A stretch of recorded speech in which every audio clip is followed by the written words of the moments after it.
that you may increase. I want to decrease. I want to decrease, that you may increase. Hallelujah! Praise the Lord! Praise God! To God be all the glory. To Jesus be all the glory. Can we shout, praise the Lord? Hallelujah! Amen, mga kapatid. At hindi yun imposible na sa araw-araw sa ating mga buhay, naluluwalhati at maluwalhati ang ating mahal na Panginoon. Sapagkat, hallelujah, I believe na yun ang desire ng bawat isa, may tago tayo sa likuran ng ating Panginoon. At kung meron man, hallelujah, sabi pa nga ng isang awit, if there be any praise, let it go to who? To Jesus Christ our Lord. Ganon ang desire ng church, mga kapatid. The Savior must increase, let us decrease. Lahat ng ating mga pagluluwalhati at pagbubunyi ay sa ating mahal na Panginoon. Amen po ba, mga kapatid? At kung ang Panginoong Kristo Jesus ang patuloy na nagliliwanag sa ating mga buhay, let it be. At the world will know na tayo ay mga Kristiyano. Dahil ang nagliliwanag at naluluwalhati sa atin ay ang ating mahal na Panginoon. Tayo'y sandaling yumuko at manalangin bago magbasa sa ating mga teksto. Nakilang Diyos, sa pangalan ng aming mahal na Panginoong Kristo Jesus, muli kong ipagpaubaya sa iyo, O God, ang mga susunod na mga sandali at pagkakataon. Lalo pat sa mga sandaling ito ay ang iyong salita ang mahihayag. O Diyos, kagaya ng aming awit, Panginoon, how many times na sa aking personal life, sa pananalangin, wala po akong ibang hangad, O God, kundi ang ikaw ay maluwalhati. O Diyos, sa patuloy na pagpapagamit, sa patuloy na biyaya mo sa akin ng kalakasan at buhay, wala rin na po akong ibang desire, O God, kundi maibalik sa iyo ang lahat, sa paglilingkod man at sa anumang kapamaraanan. O Diyos, sa aming kalagitnaan, ikaw ang mabunyi at maluwalhati. Hindi lamang desire ng iyong lingkod ang bagay na yun, kundi desire ng bawat isa na nawa, Panginoon, if there be any goodness, meekness, kindness in us, it is because narito ka sa amin nananahan, O Diyos. It's because you are the resident sa aming mga puso at mga buhay. Kaya naman, sa mga kabutihan na nakita ng sanlibutan, nakita ng aming mga kapitbahay at kaibigan, kapamilya, let it be, Panginoon, na ikaw ang maluwalhati. Ikaw ang mapuri, sapagkat kung wala ka sa aming mga buhay, we are the same sa sanlibutan at sa mga taong hindi mananampalataya. Subalit mayroong nananahan sa amin ng Espiritu Santo. Ang lahat ng naibunga ng aming mga buhay ay bunga ng Espiritu Santo. Kung wala ka sa amin, O Diyos, ang lahat-lahat sa amin ay basahan po lamang sa iyong harapan. Thank you, Lord, na sa iglesyang ito, sa mamunting kawan mo, O Diyos, kung meron mang nakita ang sanlibutan, nakapuri-puri, kaluwal-luwalhati, ito yung dahilan, ikaw ay nasa amin. Kung wala ka sa aming kalagitnaan, O Diyos, ang mamunting iglesia nito ay katulad lamang ng karamihan. Subalit we believe, Lord, it's been proven na ikaw ay nasa aming kalagitnaan. Pinatunayan mo ito sa pamamagitan ng patuloy mong pangusap, pagtuturo sa amin, at pinatunayan mo na ang aming mga kagalakan, ang bunga ng aming mga buhay bilang mananampalataya, ay hindi dahil sa aming mga sarili, kundi dahil sa iyo na nananahan sa amin. Kaya naman, O Diyos, patuloy kang maluwalhati sa aming mga buhay, sa buhay ng iglesia. Purihin ka, luwalhatian ka, mangusap ka muli, pagpalain mo ang mga titik, mga talata, mga kapitulo ng iyong banal na kasulatan. Ipangusap mo ito muli, O Diyos, na may buhay at kapangyarihan sa aming kalagitnaan. Maluwalhati ka, O God, is my prayer. And everybody please say Amen. At maaari na po tayong makaupo, mga kapatid.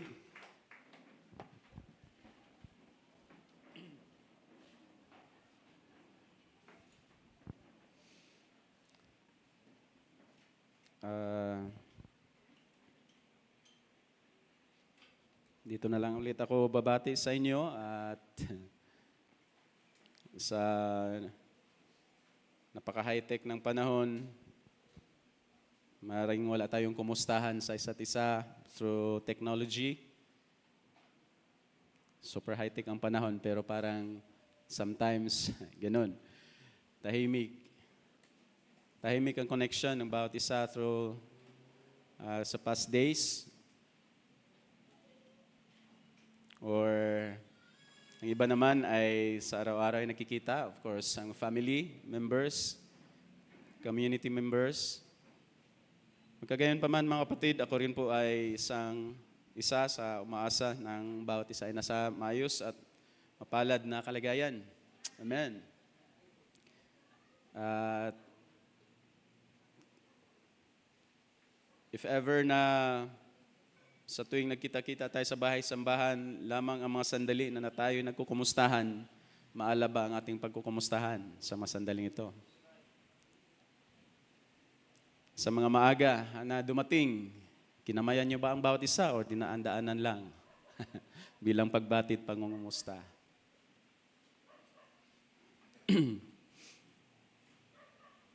It so happened na isa yan sa, I think yan ang tema na gusto kong ihatid sa inyo mga kapatid sa gabing ito. At of course, ang ating father, ang ating papa ay hindi natin kasama ngayon at I believe nasa live stream si Pastor. Kumusta kayo Pastor Jan? Sister Joy? Palakas kayo immediately as soon as possible sa biyaya ng Panginoon. At maliban sa aming pastor at Sister Joy, sa ilan pa nating mga kapatiran na through live stream ay patuloy na sumusubaybay. At kahit man sa regular nating mga members, every Wednesday ay unable na pumunta. Microphone man at through live stream ang pangungumusta. So in behalf ng Iglesia ay ang aming pangumusta at aking pangumusta sa inyong lahat na nandiyan sa live stream na kasama namin ngayon. At sa ibang mga kapatiran, ibang mga persons na maaaring nanonood, comment lang kayo para malaman ng NLH media team na kayo nariyan din, especially kung hindi kayo bahagi at member ng NLH para naman maaaring in the future makumusta patungkol sa pananampalataya at sa mga kadahilanan kung bakit kayo'y palaging patuloy na sumusubaybay sa aming live stream. So isang pangungumusta, isang mga pagbati sa pangalan nating Panginoong Kristo Jesus at lahat ay dumadalangin. Ako ay in behalf sa Iglesia at in the name sa ating Panginoong Kristo Jesus ay kinukumusta ko ang ating mga kapatiran na sa live stream. At of course, sa ating lahat na nandito. At salamat din sa 8 kaluluwa na nabautismo anong Sunday. Amen.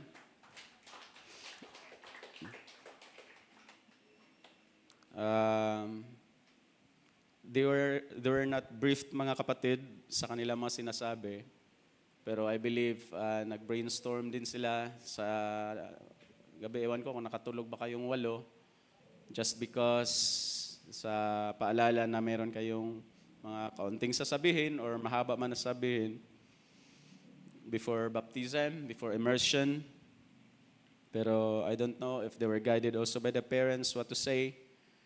Pero pag nandoon na in the moment na sila na magsasalita, gaano man ginaid siguro ng mga magulang, nagkawindang-windang na rin. Pero at least, meron pa rin lumabas sa kanilang mga labi. Sabi ng Romans 10, man believes from the heart, in the heart, right? And confession is made through lips for the salvation. So, kabado ang 8 yata before that moment. So, welcome sa gawain ng Panginoon officially. At kahit naman sa ibang mga iglesia nga, ang baptism is tinatawag ba yun, Brother Anson, na initiation. Para sa mga brotherhood, sorority, and fraternities, mayroong mga initiations. So, hindi naman natin sila pinapadel, pero niloloblob.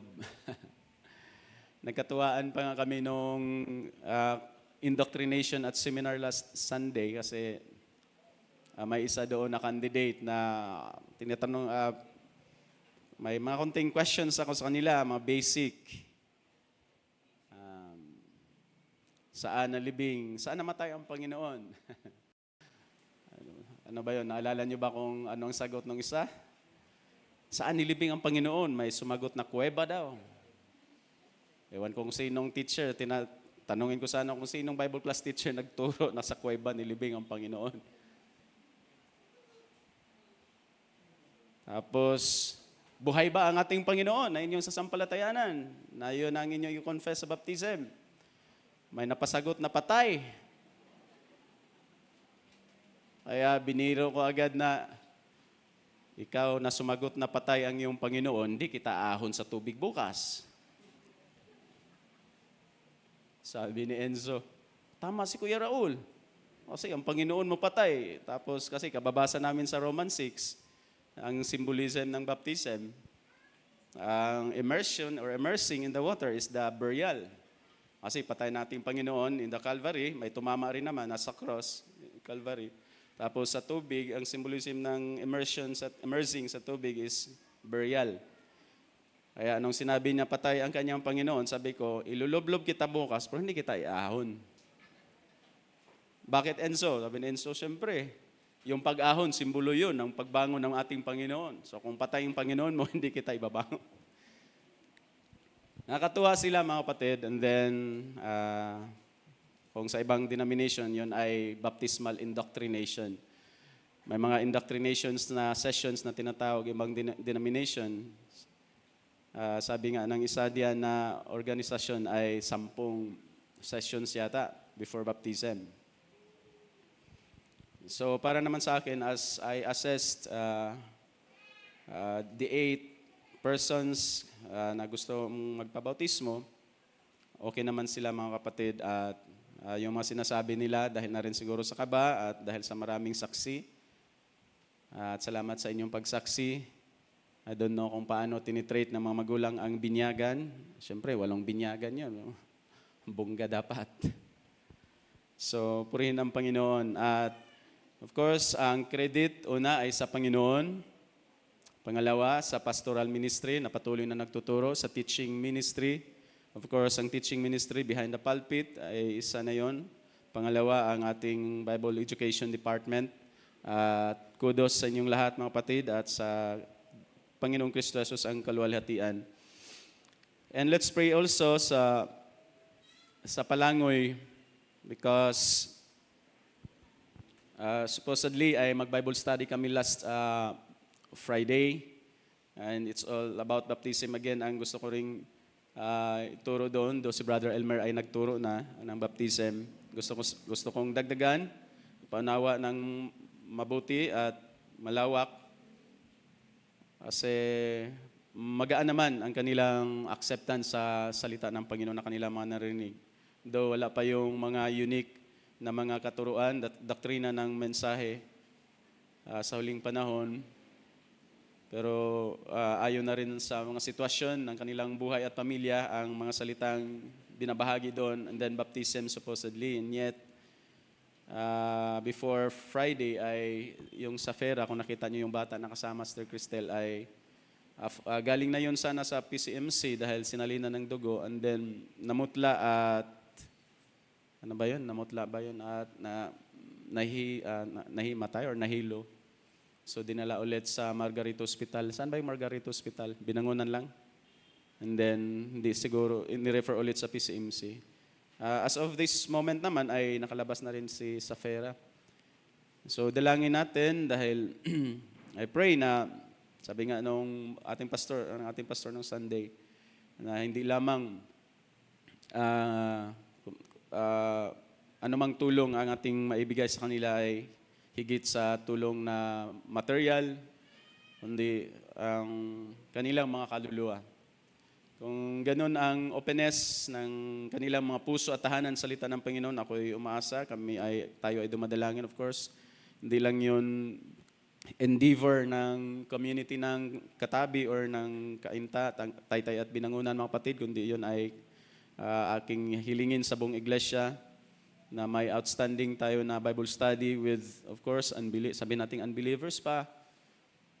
Though Sister Cristel ay may background ng Baptist at RCC naman talaga si Brother Peter. So, hiniling ko ang inyong suporta at dalangin.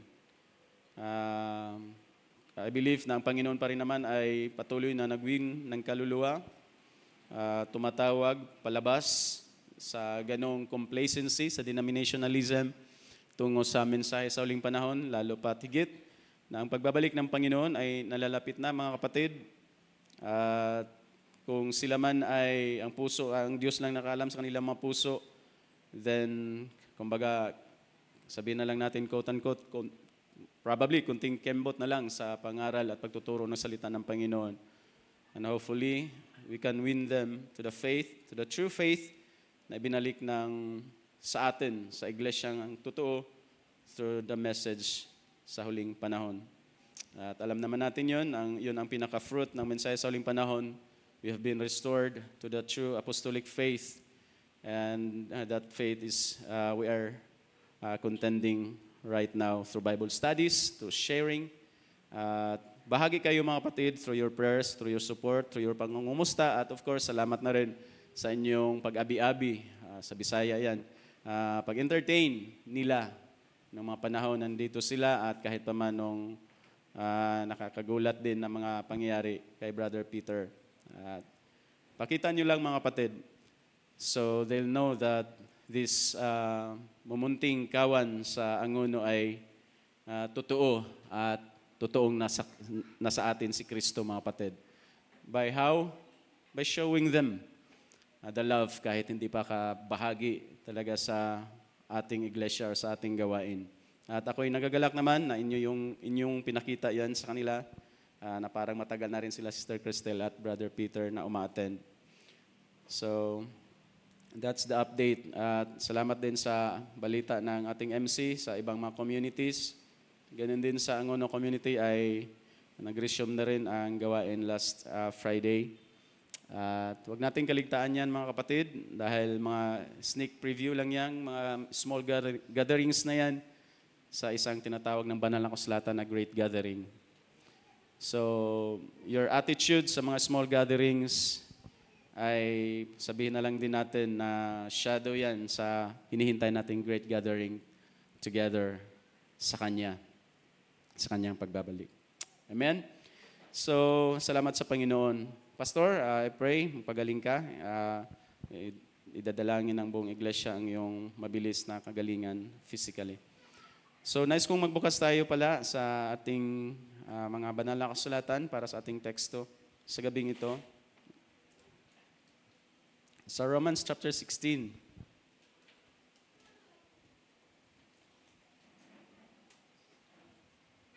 Starting 5b. 5b means yung next sentence na kasi yung first line doon before the period ay part ng verse 4.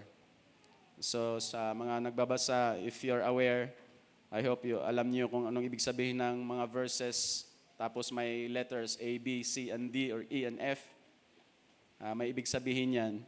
So kung makakita kayo sa inyong mga Bibles or sa inyong mga binabasang mga references, may John 3:16a, John 3:3b, may mga ganong mga notations sa mga verses. Ibig sabihin lang yan, take the next line or take the next sentence ng buong verse. Ibig sabihin, kung yun ang nire-reference ng author, doon mag-start ang inyong pagbasa. Okay rin naman kung yung buong verse 5 ang ating basahin. Pero ang start ng ating pagbasa sa verse 5 is sa B, yung great Epenetus. Epenetus, I mean. Okay? So 5B, mag-start sa greet Epenetus, my beloved, who is the first convert to Christ from Asia. Greet Mary, who has worked hard for you. Verse 7, greet Andronicus and Junia, my kinsfolk, and my fellow prisoners who are outstanding in the view of the apostles, who also were in Christ before me. Greet Ampliatus, my beloved in the Lord. Greet Urbanus, our fellow worker in Christ, and Stachys, my beloved. Greet Apelles, the approved in Christ. Greet those who are of the household of Aristobulus. Greet Herodion, my kinsman. Greet those of the household of Narcissus who are in the Lord. Greet Tryphena and Tryphosa, workers in the Lord. Greet Persis, the beloved, who has worked hard in the Lord. Greet Rufus, a choice man or a chosen in the Lord, also his mother and mine. Greet Asyncritus, Phlegon, Hermes, Patrobas, Hermas, and the brothers and sisters with them. Greet Philologus and Julia, Nereus and his sister, and Olympus, and all the saints who are with them. Greet one another with a holy kiss. Ang lahat ng iglesia ni Cristo ay bumabati sa inyo. Ang paborito. So, maaaring magtataka tayo, ano bang makukuha nating mensahe sa mga greetings na ito, mga kapatid. Let me title this subject na gusto kong iwan sa inyo at sa ating lahat sa gabing ito, Love Conveyed Through Greetings. Kung tatanungin ko kayo kung paano nyo i-describe si Apostol Pablo, mga kapatid, sa mga familiar na kay Apostol Paul, ano kaya ang inyong masabi sa kanya? Siya ay seryoso, siya ay brilliant. Kagaya rin naman sa loob ng ating kalipunan, sa ating iglesia. May mga serious, may mga from time to time, nagbibitaw rin ang mga jokes. Ano ba ang tingin nyo sa mga estudyante natin? Sa mga levels 2 and junior Bible, junior youth natin. If I would ask you tonight, ano ang ma-describe nyo kay Apostle Paul? Maaaring seryoso, brilliant. Sa pagsulat niya pa lang sa Romans, he's so logical, mga kapatid. Dedicated, driven. Mayroon pa akong naalala, tactful. Ayon na rin sa mga sinusulat niya sa kanyang mga epistles. Very determined and committed. Of course, sa inyong mga pag-aaral at kung ano man ang maalala niyo ng Apostle Paul, ay probably it will fit the picture ng ating Apostol Pablo na may akda ng Book of Romans, mga kapatid. Of course, that's after his conversion because he was Saul of Tarsus first before he became the great Apostle Paul. Kung babasahin mo ang kanyang mga sulat, especially halimbawa na lang sa kanyang pag-aayos sa Corinthian Church, parang siya ang tipong Kristiyano, tipong pastor na pag magyaya sa yung sama tayo sa mission field. Si brother na lang, Pastor Paul, ang sama mo.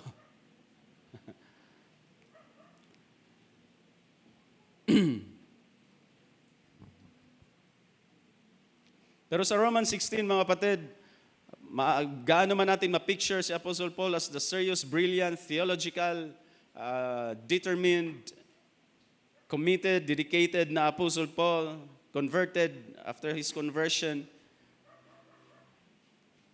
Kung isipin man natin wala siyang sense of humor, kung maisip man natin na siya ay mabagsik, if we read 1 Corinthians, pero alam naman natin ang reversal ng kanyang kabagsikan, kanyang truthfulness sa katotohanan, sa pag-aasa sa ayos ng isang Corinthian church na puno ng problema pagdating sa 2 Corinthians. Makikita at mababasa mo doon ang tono ng isang Apostle Paul after the 1 Corinthians tone. At kahit dito sa ating mga binabasa sa Romans 16, nagpapahayag ito ng different side ng isang dakilang Apostol Pablo, brothers and sisters. Makikita natin, madidiscover natin ang kanyang puso sa mga tao, sa mga Kristiyano, sa mga mananampalataya. Kahit man sa ibang mga epistles niya, I think it's also in the 2 Corinthians, ang kanyang love, kanyang concern for the churches. Sa Corinthians niya rin sinasabi na he's willing to spend and be spent. alang-alang sa iglesia.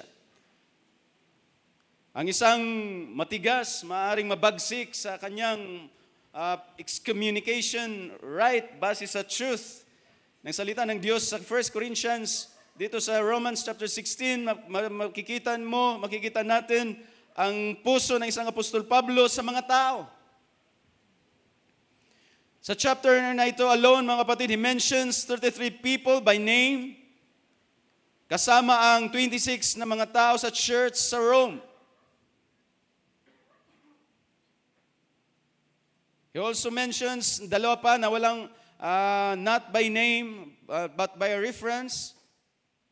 Kaya it's so amazing, mga kapatid, na kung ma-picture mo na Apostol Pablo sa 1 Corinthians, tapos dito sa Romans chapter 16, ma-realize mo, mga kapatid, ang puso ni Apostol Pablo sa mga tao at sa iglesia, sa mga mananampalataya. Isa pang kamangha-mangha ay si Apostol Pablo ay hindi pa nakarating sa Church of Rome. Mabasa natin sa first chapters na kanyang desire ay makapunta sa Rome din at makapag-minister, makapag-impart ng gift sa iglesia sa Roma. So ang pagsusulat ng isang epistle sa isang iglesia na hindi pa niya nabisita, at amazingly, nagpapadala ng mga pagbati sa 28 katao by name.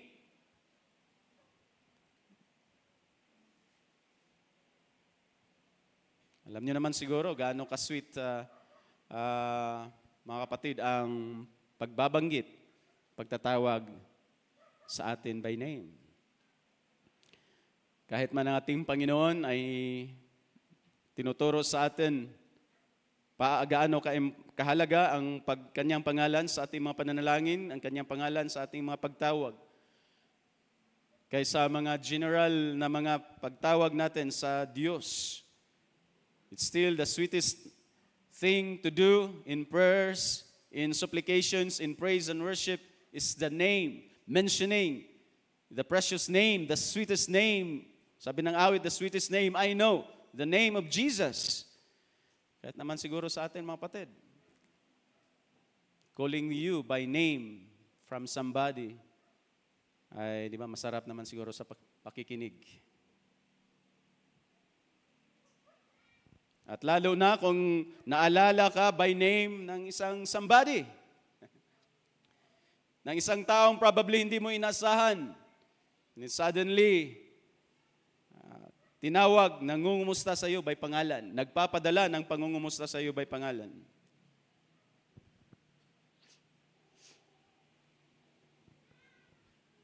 Sa New Testament ay napakalaking bahagi ng mga greetings, mga kapatid. Lahat ng epistles ni Apostol Pablo, may mga greetings siya. At sa mga general epistles, I think kay Peter.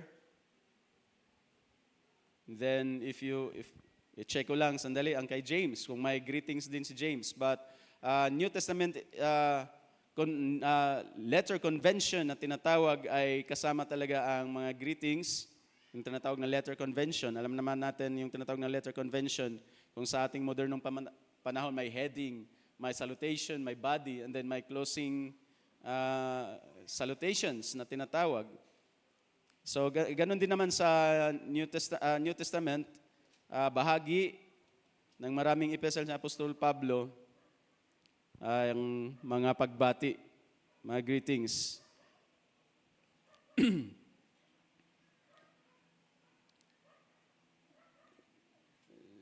So bago ang Romans, bago ko ibibigay ang mga kadahilanan ng ating maliit na paksa sa gabing ito, may bahagi naman sa New Testament na it's just sa last part ng kanilang mga letters ay pagpapadala or pagsusulat sa loob ng sulat ng mga pagbati na walang pangalan or just general, simply a command or simply pagdaragdag doon sa sulat, doon sa epistle na batiin ang mga kamananampalataya at mga banal. For example, Hebrews 13:24, ang sabi dito is, Greet all your leaders and all the saints. Those who come from Italy send you greetings. So si Apostle Paul na nagsulat ng Hebrew ay kasama doon sa sulat ang pagpapabati, ang isang imperative, isang command to greet, na batiin ang lahat ng inyong mga leader at lahat ng mga banal. At kahit nung origin ng Book of Hebrews, origin ng letter, epistle to the Hebrews, probably sa Italy, ay kasamang sinulat ni Apostol Pablo dito sa verse na ito. Those who come from Italy send you greetings. Sa Titus 3:15 naman, all who are with me send greetings to you. Kasama ni Apostol Pablo habang sinusulat niya ang epistle for Titus para sa iglesia doon sa Crete na ang overseer ay si Titus. So, all who are with me send greetings to you, to Titus, that means to Titus. And then sabi ni Apostol Pablo kay Titus, greet those who love us in the faith. Grace be with you all. So, hindi lang kay Titus, pinaparating ni Apostol Pablo ang kanyang mga pangungumusta, mga pagbati, pati na rin yung mga mananampalataya, those who love us.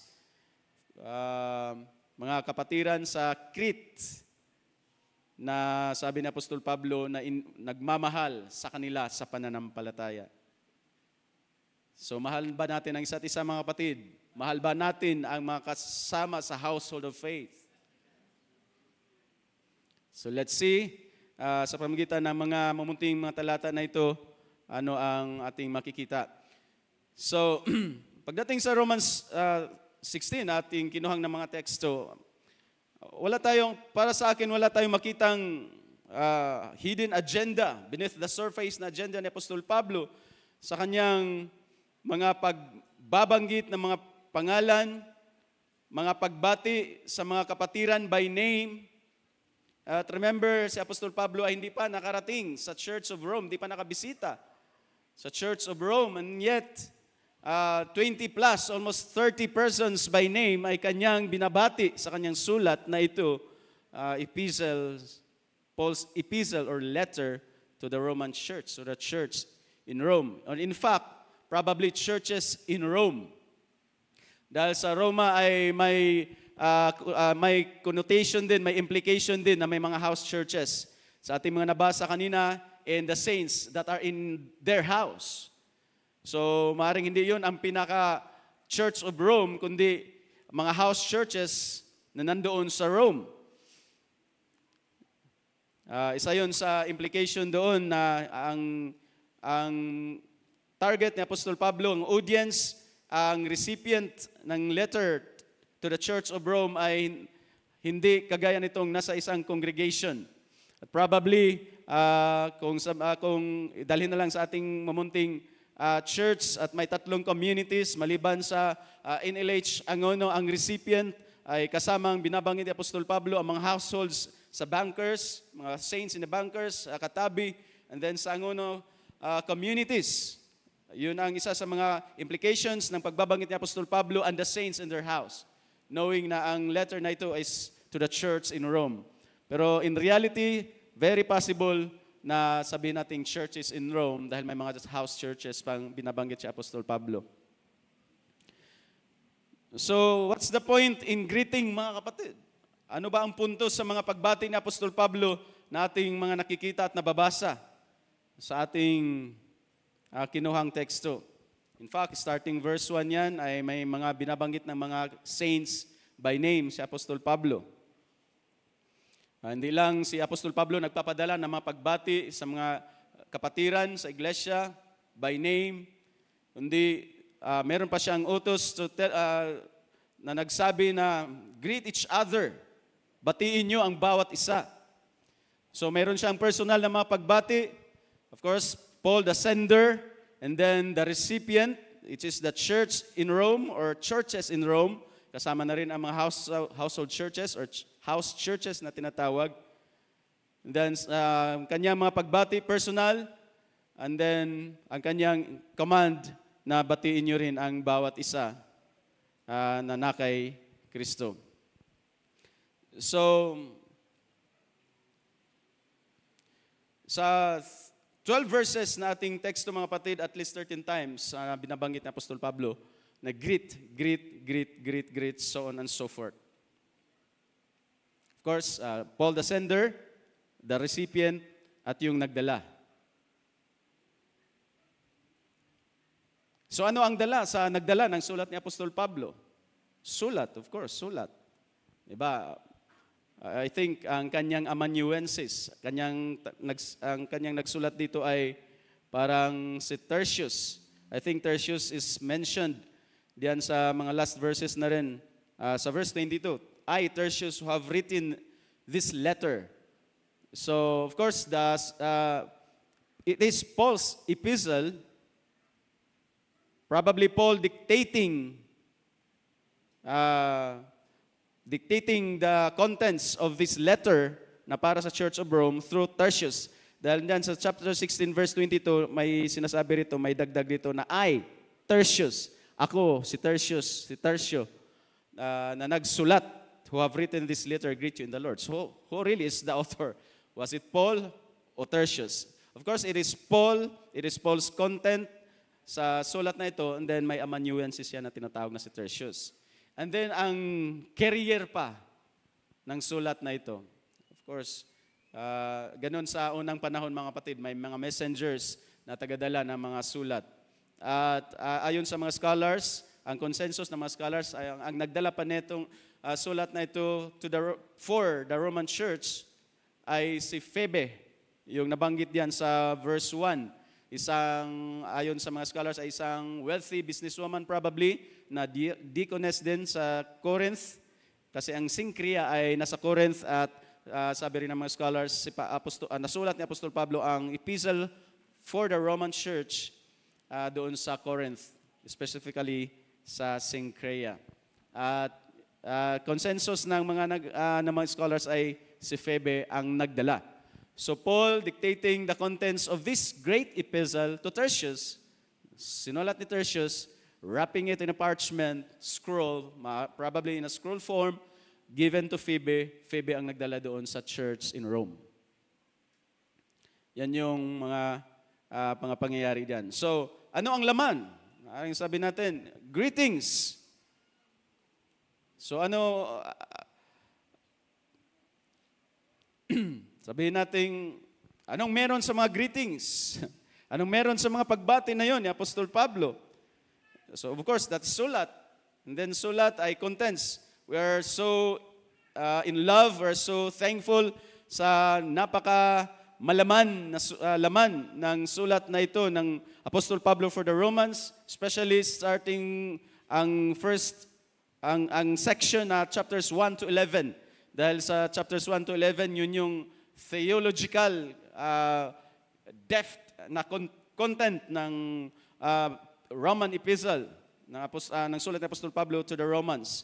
And then starting verse 12, kung gaano man kalalim, gaano man kaganda, gaano man kalawak ang logical na paglatag ni Apostol Pablo ng theology of salvation from chapters 1 to 11, then chapters 12 to 16 ay ang application, ay ang body life na tinatawag. So, kumbaga, malaman ang chapters 1 to 11, dapat ma-exemplified, makita ng sa mga mananampalataya ang theology na yun na laman sa chapters 1 to 11. Kasi ang verse 12 to 16, yan yung church life, yan yung application ng malalim at malawak na theological discussions or theological content ni Apostol Pablo ng Epistle to the Romans, chapters 1 to 11. So, chapter 16 is not, hindi isang maliit na bagay, mga kapatid. Yes, it is full of greetings. Pero what's the point? Ano bang ang ating titingnan? Ano bang punto talaga ni Apostol Pablo sa mga pagbati? Of course, siguro sa atin ngayon, lalo na sa technology. Hi, hello, kumusta? And then, hindi nga i-open pa minsan. 6:00 nag-message, hindi man lang sinin. Hindi mo alam kung bakit hindi sinin. Takot siguro kung magpa-Gcash. So, what's the point sa mga greetings ni Apostol Pablo? Personal greetings, greetings by name. Of course, ang greetings sa mga pagbati are just words. Right? Salita lang din naman Batiin mo si Brother Jethro ng Bunker Community. Kung sino man ang makakaunang makabasa, kung sino man ang leaders ng Roman Church at babasahin ito sa loob ng iglesia. Of course, pagdating sa Romans 16, nandoon pa yung hindi nila inakala na sa kahaba-habang discussion ni Apostol Pablo and then sa bandang huli,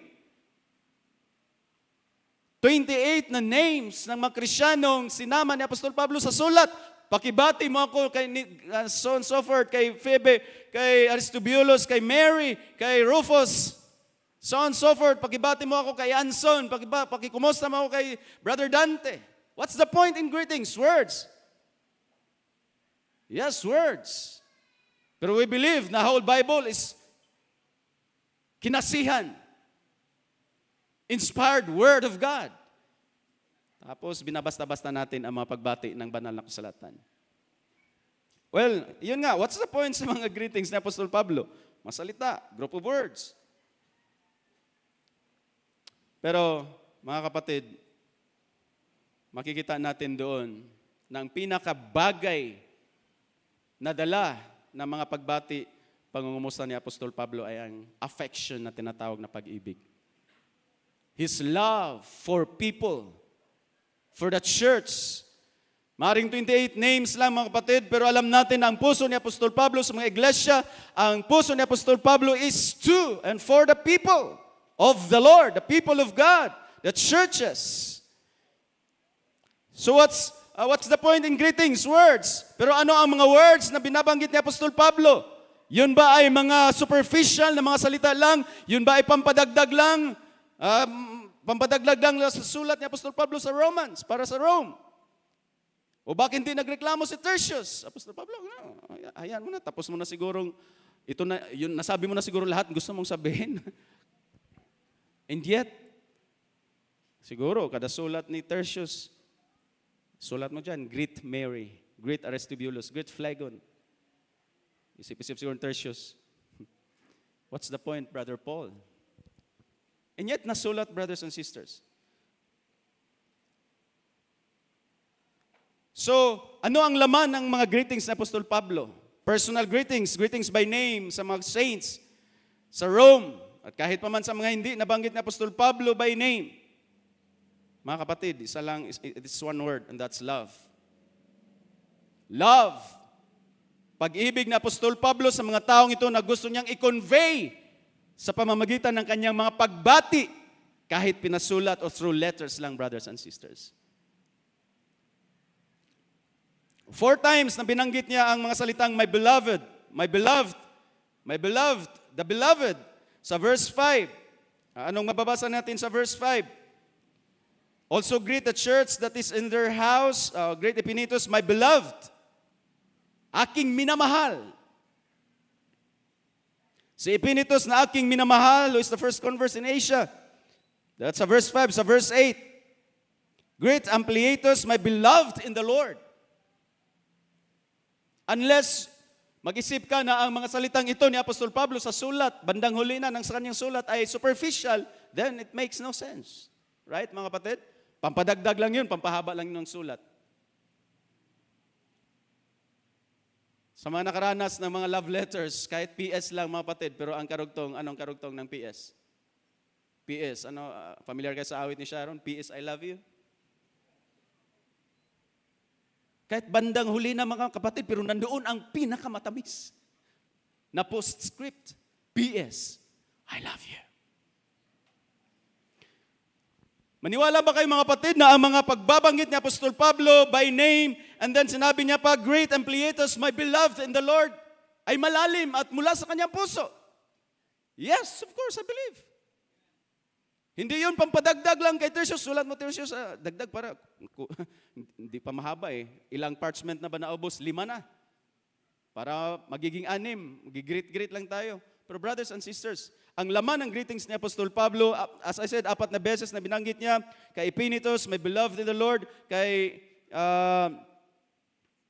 Ampliatus, and then sa verse 9 din, kung titingnan natin sa verse 9, greet Urbanus, our fellow worker in Christ, and Stachys, Stachys, my beloved.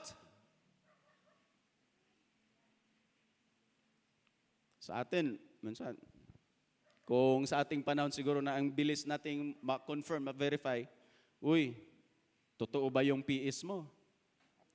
Oo naman.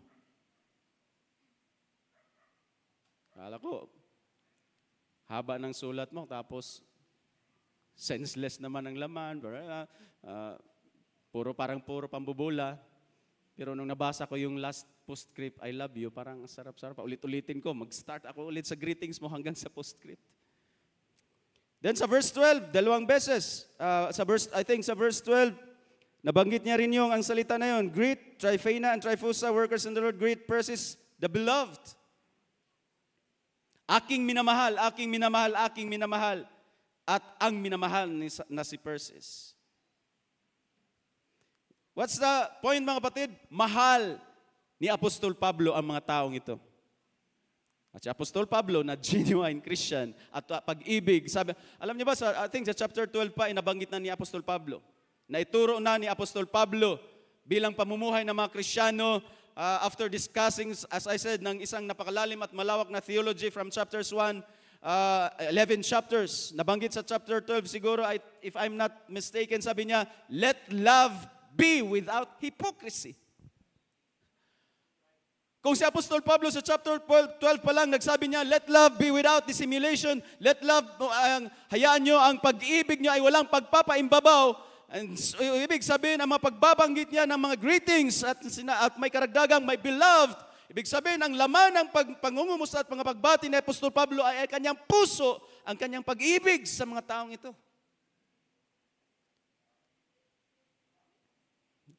I hope you get the point, brothers and sisters. Hindi lang yan, PS, I love you, na mere letters. Paul wanted to convey his love, great love for the saints by greeting them by name and then calling them aking minamahal. Siya na nagturo na hayaan nyo ang pag-ibig na walang pagpapaimbabaw. Sigurado ako rito sa mga words dito. Ibig sabihin na Apostol Pablo ay walang pagpapaimbabaw yun. It came from the bottom of his heart. Do you believe that, brothers and sisters? Kaya siguro sa inyong mga pangumusta, kahit text lang, let it be from the heart. Or else, it is hypocrisy. Let love be without hypocrisy. By words or by deed, hayaan natin ang pag-ibig natin sa mga kapatiran ay walang pagpapaimbabaw. So that's the point ni Apostol Pablo. Gustong iparating sa bawat isa na binabanggit at sa buong iglesia ng Roma ang kanyang pag-ibig sa kanila, ang kanyang puso. Bring my heart, bring my love, convey my love to these people. To the point, he mentions them by name.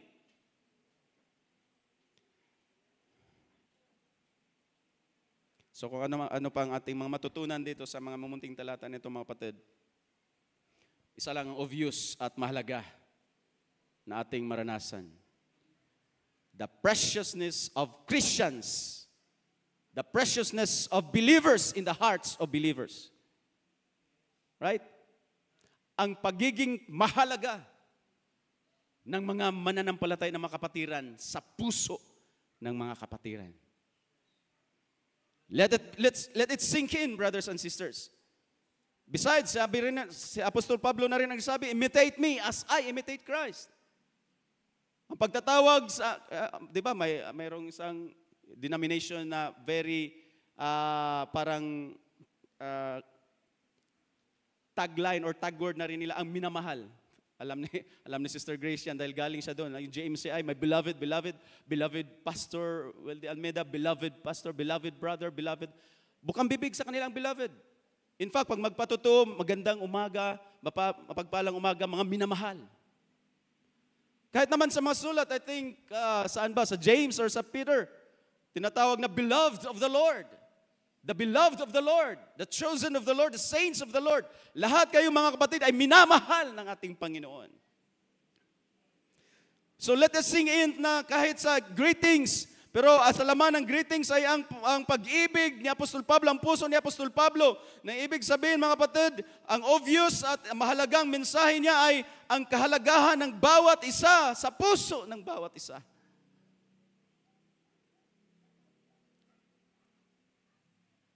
Ganon ba kahalaga sa inyo mga kapatid, sa inyo mga puso, ang bawat isa? Amen? Totoo ba ang ating mga comments? I love this family. I love NLH family.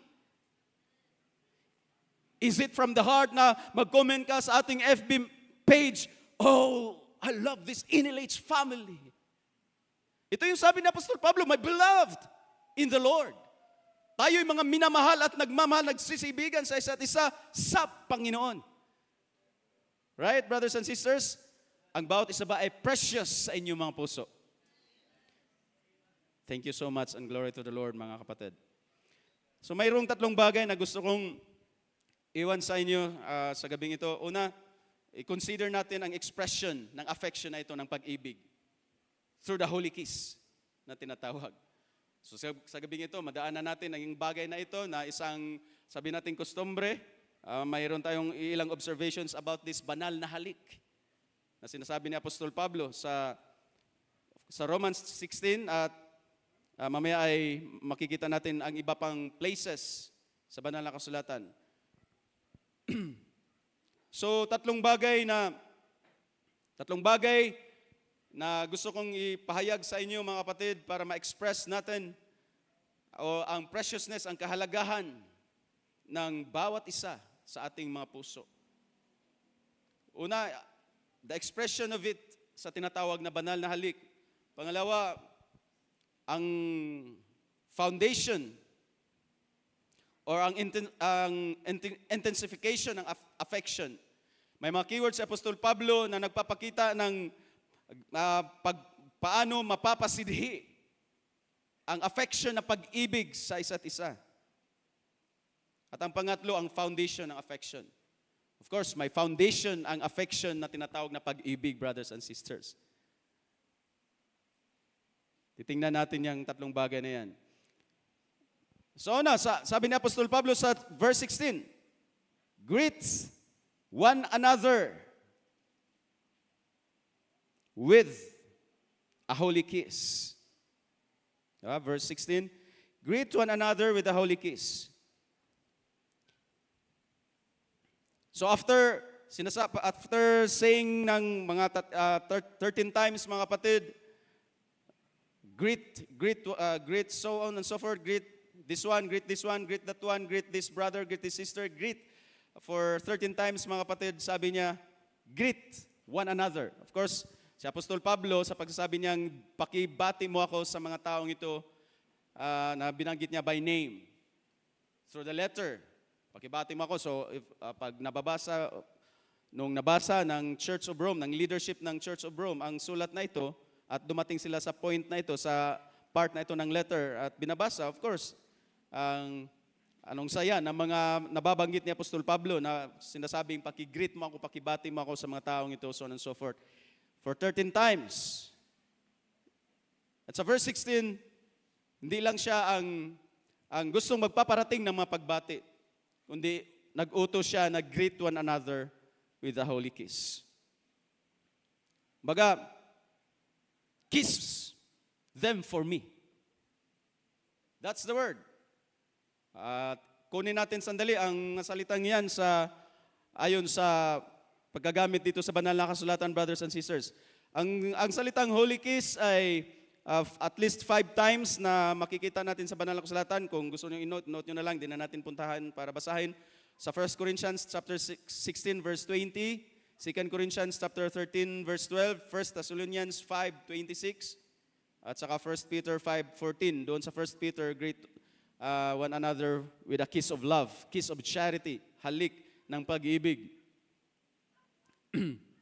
So, after pagpapadala ng greeting sa Apostol Pablo, pagbati si Apostol Pablo sa mga specific persons by name, sinabihan niya ngayon ang buong iglesia, greet one another, batiin niyo ang bawat isa sa isang banal na halik. And 5 times yan sa banal na kasulatan. four places. Si Apostol Pablo ang nagsabi. So hindi lang sa Romans 16 siya nagsabi ng ganyan. As I said, 1 Corinthians 16:20, 2 Corinthians 13:12, basahin nyo na lang sa bahay, 1 Thessalonians 5:26, and then 1 Peter 5:14, si Apostol Pedro nagsabi rin, at ang tawag naman ni Apostol Pedro doon ay kiss of charity or kiss of love. Ano observation natin sa banal na halik, mga kapatid? Sa panahon ng pagkasulat ng banal na kasulatan, yun ay isang widespread na kustombre. Sa panahon ni Jesus, it was a common custom outside sa iglesia na friends and guests ay mag-express ng kanilang mga pagbati sa pamamagitan ng kisses or kissing. Sa panahon ni Jesus, nung si Jesus ay inimbitahan ni Simon the Pharisee, comment nga ni Jesus kasi si Simon ang nag-invite pero may isang babae na sabi pa nga ay isang ill-repute na babae. Hindi maganda ang reputasyon ng ang babae ito ay, sabi doon, ay walang habas na hinalikan ang paa ni Jesus Christ, binuhusan ng ungkwento, ng ointment, ng isang mamahaling ointment or perfume, ang paa ni Jesus Christ, at hinahalikan. The woman anointed the feet of Jesus Christ and kissed him. At ang comment ni Jesus kay Simon na nag-invite sa kanya, "Do you see this woman, Simon? I entered your house. You gave me no kiss. But from the time I came in, she has not ceased to kiss my feet." So ang kissing, mga kapatid, ay outside sa church sa panahon ni Jesus at kahit sa Eastern cultures ay isa na yung kustombre, a gracious na kustombre, mga kapatid. Isa a gracious greeting sa mga guests at sa mga friends. So, ayon nga sa kasaysayan, ang holy kiss ay widely practiced sa first centuries ng Iglesia Kristiyano, sa Christian Church. Ang isang banal na halik bilang form of greeting, form of isang paraan ng pagbati ay isang widely practiced sa mga unang siglo, unang mga centuries ng Christian Church, brothers and sisters. So sabi pa nga dito, during worship service, there was a time na ang greeting, through this greeting of holy kiss, men to men, brothers to brothers, kumbaga, and then women, sisters to sisters, on the cheek or in the forehead. So yan ay widely practiced sa early Christian church, sa early centuries ng Christian church. Ang command na ito ni Apostol Pablo, the holy kiss.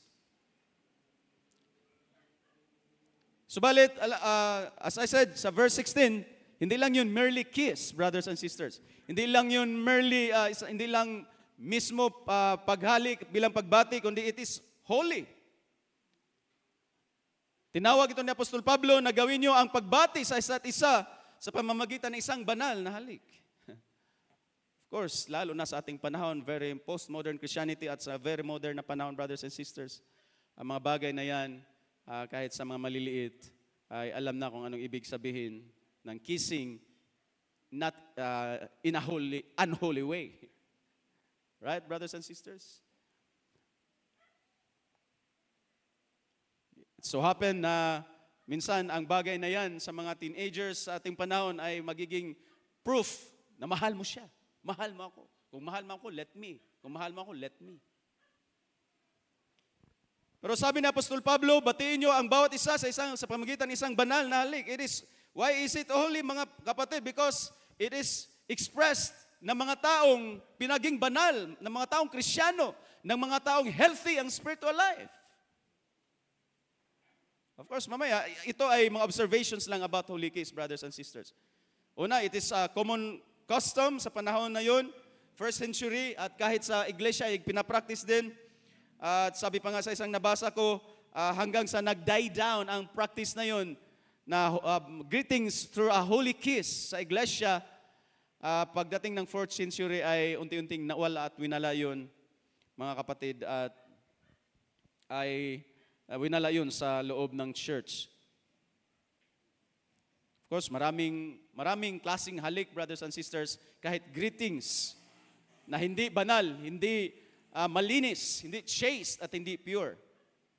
Maalala nyo pa ang isang halik na delikado, yung halik ng betrayal, brothers and sisters. Of course, ang halik ng mga ng paggawa ng bagay na makasalanan, ng halik ng fornication, halik ng pakikiapid, halik ng pangangalunya, halik ng homosexuals, ay hindi yun holy kisses, brothers and sisters. Those are damnable kisses.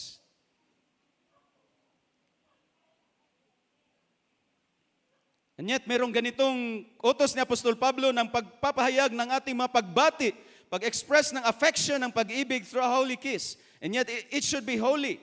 Because it is expressed ng mga Kristiyano, of course, sa ating nabasa kanina, men to men, brothers to brothers, and sisters to sisters, ay na-express sa unang mga centuries, unang siglo, unang mga years ng Christian Church ang ganitong pagbati at pag-express ng affection through a holy kiss, sisters to sisters and brothers to brothers. Of course, it should be holy because it was expressed. Sabihin ko na lang, it was expressed sa loob ng iglesia ng mga taong, as I said, pinaging banal. Mga taong sanctified, mga taong Kristiyano sa loob ng iglesia. So, ibig sabihin, walang halong unholy thing, brothers and sisters. So, it so happened na sa unang mga years ng iglesia ay isang normal na greeting between Christians, ang banal na halik, brothers and sisters. So, ngayon lang tayo magugulat at mamaya titingnan natin kung ano ang implication natin sa modern panahon na ito. So, kahit man sa Ante-Nicene Fathers, sila Augustine, sila Cyril, si Augustine ay may ganitong panulat, sabi na, they demonstrated their inward peace by their outward kiss. Inward love, inward peace by their outward kiss. Yung holy kiss na tinatawag ayon kay St. Augustine. Isang Cyril of Jerusalem, sabi niya, this kiss is a sign that our souls are united and that we banish all remembrance of injury. So, yun, ang magandang keyword. Ang sabi doon, this kiss is a sign that our souls are united, knitted together. Ang ating mga puso, ang ating mga buhay ay united at we banish at ating inaitsapwera, ating itinataboy ang anumang alaala sa mga injury. Ikaw ay nasasaktan, may grievances ang iyong kapatid. Ini-express nila ng ating mga unang kapatiran sa Christian Church o ng mga years ng Christian Church sa pamagitan ng isang banal na halik. Kumbaga, yung grievance mo, yung inis ko sa iyo, yung galit ko sa iyo ay wala na at isang bagay na ini-expression through this holy kiss ayon kay Cyril of Jerusalem. Si Cyril of Jerusalem ay isang Ante-Nicene church father, I think, if I'm not mistaken. So, yun yung sabi niya. At sabi naman ni Bishop Cyprian, sabi niya, Christians should be love doves, quote-unquote, who exchange the kiss as a mark of innocent affection. So sa panahon na yun, bilang mga mananampalataya, bilang mga Kristiyano na pinaging banal ng Panginoon, ay pinapakita nila sa sanlibutan na may bagong family. At ang family na ito ay tinatawag na Christian family, spiritual family, the family of God. Pinapakita nila through that holy kiss na kanilang in-express, hallelujah, ang pagiging isa sa puso, united. Their souls were united at in-express nila yon sa ganung tinatawag na holy kiss.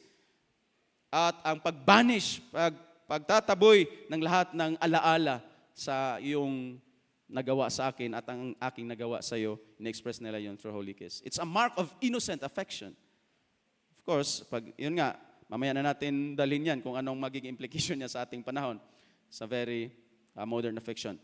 So it was a widespread custom. Yun ang observation natin sa holy kiss. Pangalawa, it was holy. Sinabi na Apostol Pablo, it should be holy. And it was holy. At yun ay documented naman na pinapractice yun ng ating mga unang kapatiran sa Christian Church sa mga unang siglo. First 400 years hanggang sa 4th century ay ito'y unti-unting nawala. Pero ang principle pa rin mga kapatid, which is yun ang point ng gusto nating titingnan natin. And then, pangatlong observation sa holy kiss ay, ito ay, kanina ating nabasa na ito ay pagpapakita, it's a mark of innocent affection. Ito rin ay isang family affection, expression ng isang family affection. Sa bawat family, of course, father to son, mother to daughter, father to daughter, may ganong mga expressions na kissing or holy kiss. Makikita natin yan, marami sa Old Testament. Kissing bilang type of greetings sa loob ng family or family circle, brothers and sisters, ay makikita natin yan sa Eastern culture at kahit sa Old Testament.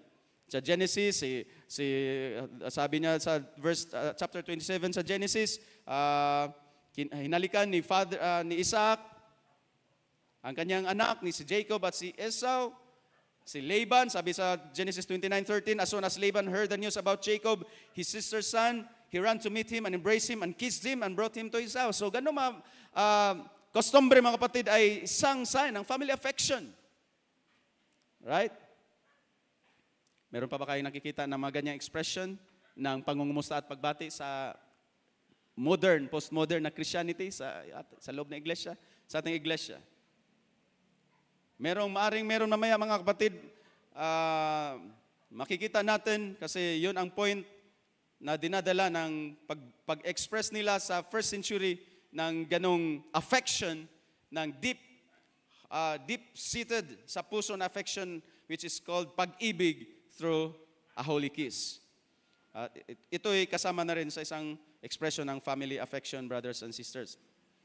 So sa Old Testament, yun ang ilang references, kostumbre ng Eastern cultures din. Kahit pa man, kung maalala mo, ang sa Corinthian Church, brothers and sisters, ay ang isang iglesia na kung saan mayroong isang hindi magandang bagay na sinisettle, tinutuod si Apostol Pablo, isang immorality sa loob ng iglesia. And yet, sa 2 Corinthians nga, nung nagbago ang tono ni Apostol Pablo, sa 2 Corinthians 11-13, sabi niya rito, finally, brothers and sisters, rejoice. Rejoice. Mend your ways or aim for restoration, comfort one another, agree with one another, live in peace. And the God of love and peace will be with you. Greet one another with a holy kiss. Hindi lang sa Romans 16. Kundi kahit sa Corinthians. Ang Corinthian church na mayroong isang immorality na sinitel at tinuod si Apostol Pablo, inutusan niya pa rin na sa loob ng mga kapatiran ay batiin nyo ang bawat isa. Express nyo ang pag-ibig sa isa't isa through a holy kiss.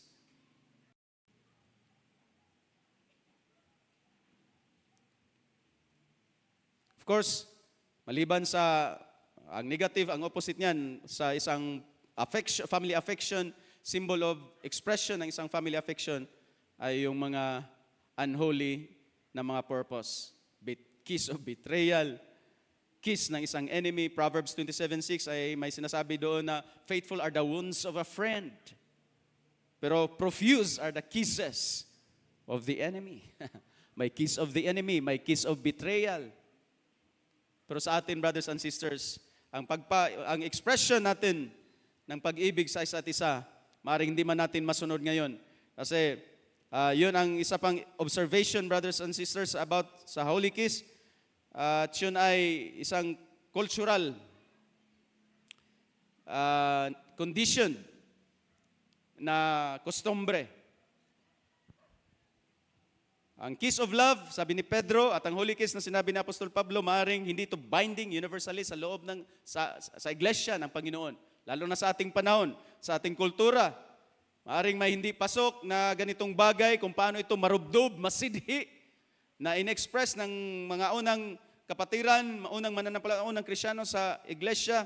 At kung dalhin natin sa ating panahon, ang kiss of charity ni Apostle Peter at ang holy kiss ni Apostol Pablo, maring hindi ito binding requirement sa lahat ng mananampalataya sa ating panahon. Sa lahat ng panahon at sa lahat ng dako.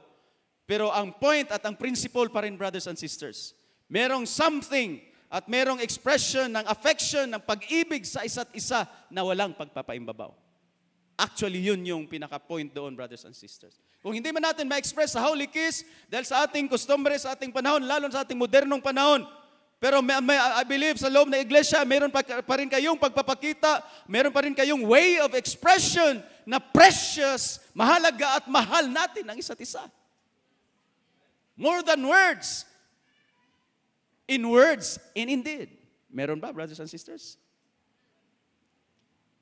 Sa atin, sa loob ng ating iglesia, meron tayong makikita. Sa mga sisters to sisters, you have hugs, you have embraces. Sa brothers to brothers, may Masonic handshakes pa. May shoulder to shoulder, may embraces sa mga kapatiran. Ano yun, brothers and sisters? Fasad lang? Of course not. Right? Agree kayo sa akin. Ang inyong meron pang nagreklamo sa akin, ang Ang lakas mag-handshake ni Brother Dante, ni Brother. Magkabali-bali yun. Brothers, probably, yun yung intense. Yun yung pagpapadama ng kasidhian na miss kita, brother. Right? Mahal kita, kapatid. Namimiss kita, kapatid. Yung hugs nyo. Kasi sabi nga, ang holy kiss sa panahon ni Apostol Pablo is culturally conditioned. At hindi ko naman ina-advocate na ating ipapractice ang holy kiss, pero nakikita ko sa loob ng iglesia ang inyong pag-express kung gaano mo namimiss, gaano kasidhi ang iyong pag-ibig, pangungulila sa isang kapatid na to the point na nakalimutan mo, babae pala na kamay, yung na-handshake mo at parang makapag-handshake, ayaw bitawan. Because maring limited tayo sa pag-express ng ating affection. Kumusta ka, kapatid? Yung yakap, yung hugs, yung embrace mo sa iyong brother, yung embrace mo sa iyong sister, anong ibig sabihin nun? May mensahe yun, brothers and sisters. May affection yun. May pag-ibig yun nakasama. Lalo pat, sa isang linggo, wala ka man lang chat. Tapos every Sunday lang kita makita, kaya sorry, ha? I-embrace kita, yayakapin kita ng mahigpit. Kasi hindi ko naman ituturo sa inyo dito. Express your love, your affection with a holy kiss. Hindi natin dinideny na ito'y in-breathed na salita ni Apostol Pablo, greet one another with a holy kiss. Pero sa atin, paano natin batiin, paano ninyo in-express, paano natin i-express ang yung pangungulila, pangungumusta, pagbati at pag-ibig sa isa't isa. The point is, do it, brothers and sisters. Meron dapat tayong expressions, not just in words. Not just, oh, I love this family of God. I love this NLH. Pero sa ating kalagitnaan, nakita ko naman yun actually, brothers and sisters. At salamat sa inyong mga embraces, salamat sa inyong mga handshakes, whether it is Masonic or what, whether it is mapaganyan ka sa sobrang higpit. Salamat sa inyong mga yapos at yakap. Sa kondisyon ng ating panahon, yun ang mga makikita natin kahit sa loob ng mga kaiglesia,han kahit sa ibang mga iglesia, brothers and sisters. And that's expression ng affection, brothers and sisters. Kung di man natin ma-express in a holy kiss, this is a holy embrace, there's a holy hug, and of course, there are words. Kaya nga, minsan, understandable kung ang isang kapatiran, isang pastor, magtatampo, wala man lang nangumusta. Oh, pastor, kumusta? Magpagaling ka. That's from the heart, ha? At because it's the topic now.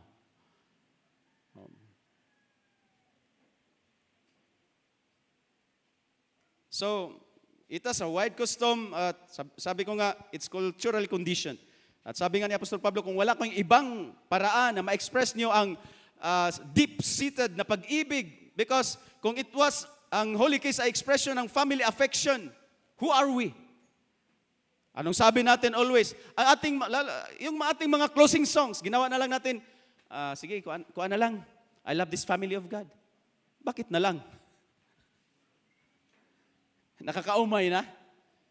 Nakakaumay ba, kapatid, na mahal kayo ng isa't isa? Nakakaumay ba na maraming nagmamahal sa inyo? Nakakaumay ba na awitin natin, I love this family of God? Amen? Kahit sa panghuling awit yun, awitin natin yun na may mensahe. Dahil in words, in-express natin, I love this family. Pag si Brother Dante MC, I love this family of God na yan. Alam na pag closing, brothers and sisters, in words and in deed, express natin na mahal natin ang isa't isa. Right? Paminsan, weekly na nga lang natin, mayakap, mayapos, mabati, ma-express, brother, mahal kita, na-miss kita, brother. Si Apostol Pablo hindi pa nakapunta ng Rome, and yet, ng Church of Rome, and yet, by names, kinumusta na, by names, binati niya yung mga tao na yun. 28, all in all, by names. Paano nalaman, nakilala ni Apostol Pablo? Probably sa kanyang missionary journeys. O kaya sa mga patutuo ng mga kapatiran, yung mga surrounding Apostle Paul nung sinulat niya ang letter to the Romans. That's probably the reason na maraming kilala si Apostol Pablo na kapatiran and binati sila by pangalan.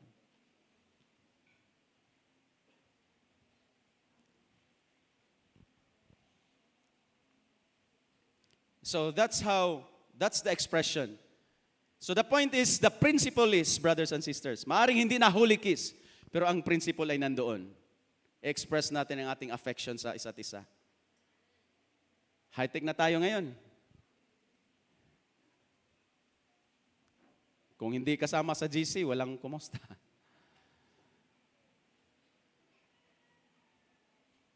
Okay din na may mga communities tayo, pero namimiss pa rin natin. Namimiss ko pa rin ang bunkers, namimiss ko pa rin ang angono. Sometimes, dual yung attendance ko. Pag wala kami sa katabi, sa angono. Bakit? Mas maigi. Para kay alam niyo, mga kapatid, it so happened na nakarating nga si Apostol Pablo sa Rome, pero for trial na. I believe na sa puso ni Apostol Pablo, if I could only be there, mismo, para ihatid ko ang aking mapagbati sa inyo, Church of Rome, ginagawa ko na. You get the point, brothers and sisters? Kaya kailanman wag nating kaligtaan ang mga pagtitipon. Mahalaga pa rin ang inyong personal na presence. Kung bibisita kayo sa inyong kapatid, sa bahay man, sa pagamutan man, kahit walang dalang prutas o pasalubong, ang inyong personal presence, it means a lot. I don't know if you can agree, kaka-agree kayo niyan. Ang presensya nyo lang. Of course, maraming nagpapaabot, pagaling ka, get well soon. Pero ang mga yakap, pangumusta, pagkapagdaopang palad na nandoon ka sa ganong kalagayan ay isang malaking consolation, brothers and sisters.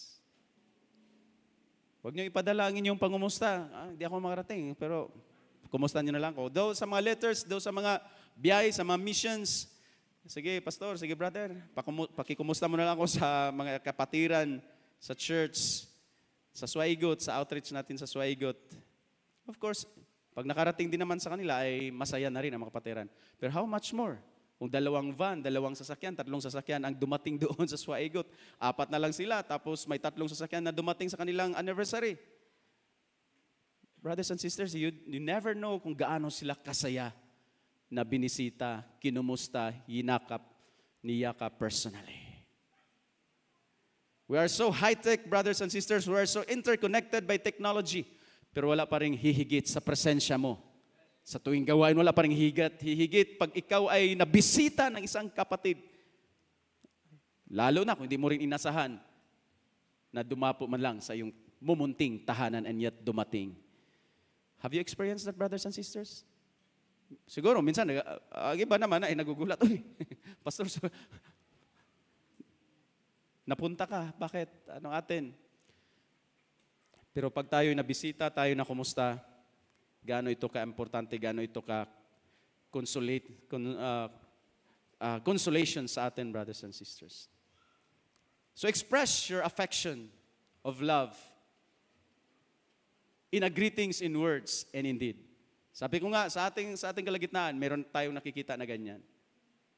Salamat sa inyong mga mainit na mga handshakes without hypocrisy na mga embraces. I believe that means a lot sa bawat isa. That means a lot sa bawat isa. Ang inyong pangungumusta, pagpapadala ng pagbati sa ating mga kapatiran na nasa malayo at nasa anumang sitwasyon at circumstances, isang malaking bagay na yun, brothers and sisters. Sa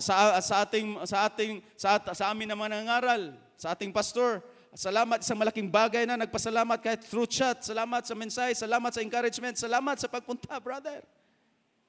Kahit wala kang dalang bigas, wala kang dalang anumang pasalubong, ang inyong pagbisita, ang inyong pagdalaw, isang malaking bagay sa amin. Dahil talagang dumanas kami ng ganitong circumstances sa buhay. Ano yung mga bagay na the intensifiers of affection? May mga bagay, may mga salita si Apostol Pablo na nagpapakita kung gaano kasidhi ang kanyang pag-ibig, kanyang affection, which is love sa mga kapatiran. Example na lang, si Rufus. Sa verse 13, sinabi niya, greet Rufus, chosen in the Lord.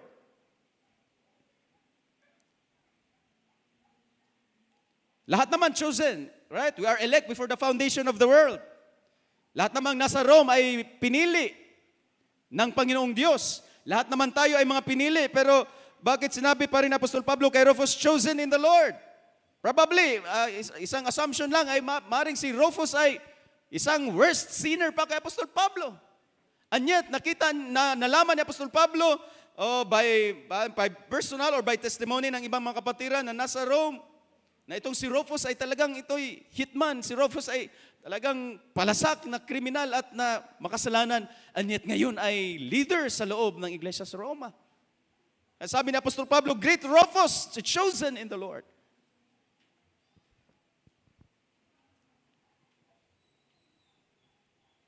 Pag malala natin ang isang kapatid, brothers and sisters, nang dahil sa biyaya ng Panginoon, mapapraise the Lord ka. Well, kung inyong maalala, ang inyong maalala sa akin, brothers and sisters, ang 10 years, 12 years ko na backsliding, wala kayong mapapala doon. Wala kayong makitang encouragement doon. Wala kayong mapapraise the Lord doon.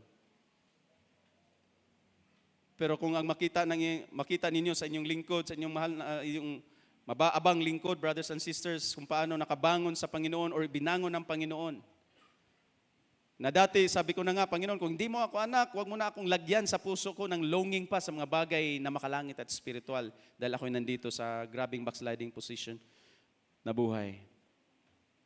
Yet, nakabangon sa biyaya ng Panginoon. Paano natin maalala ang isang kapatiran? Paano natin binibigyan ng attribute ang isang kapatid? Lahat naman tayo chosen. Pero kung makita mo, maalala mo ang isang kapatiran, talaga si brother. Di ko yung makalimutan dahil pag ako'y wala na, ang maalala niyo si brother, di ko makalimutan. Di ko mapigilang purihin ang pangalan ng Panginoon. Dahil sa haba ng kanyang backsliding na buhay,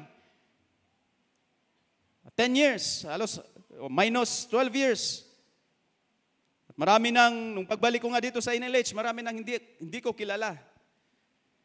Nung nakabangon, binangon ng Panginoon, brothers and sisters, sana yun na lang inyong alalahanin. Huwag ng aking backsliding years. Si Rufus, I don't know kung bakit may ganong description pa si Apostol Pablo, chosen in the Lord. Samantalang, I believe, si Apostol Pablo na nagsulat ng Ephesians, lahat naman ng mga Kristiyano, lahat naman ng mananampalataya ay pinili ng Panginoon. Probably mayroong something kay Rufus na dinugtungan pa ni Apostol Pablo ng attribute na pinili ito ng Panginoon. I'm amazed at Rufus. I'm amazed of this brother. Dahil ayon sa mga balita at testimonies, ito ay talagang, sabi nga ni Apostol Pablo sa kanyang sarili, chief of sinners. Maaaring si Rufus ay ganun din. And yet, si Rufus na ngayon ay bahagi ng Church of Rome, sabi ni Apostol Pablo, chosen in the Lord. Yun ang lalong nagpapasidhi sa kanyang greetings pagbati niya kay Rufus. Because he really believed si Rufus ay anak ng Diyos at pinili ng Panginoon. Well, sa biyaya ng Panginoon, I thank God. Tanging biyaya lamang ng Panginoon ang dahilan kung bakit ako nakabalik sa paglilingkod sa Panginoon. Meron ding, may implication din na isa sa mga dahilan ng masidhing damdamin, intense affection ni Apostol Pablo sa mga tao sa Rome, sa mga kapatiran sa Rome, ay ang mga kamanggagawa niya, ang haba ng mga taong ito sa paglilingkod nila sa Panginoon. Sabi niya kay Epinitos, first convert sa Asia.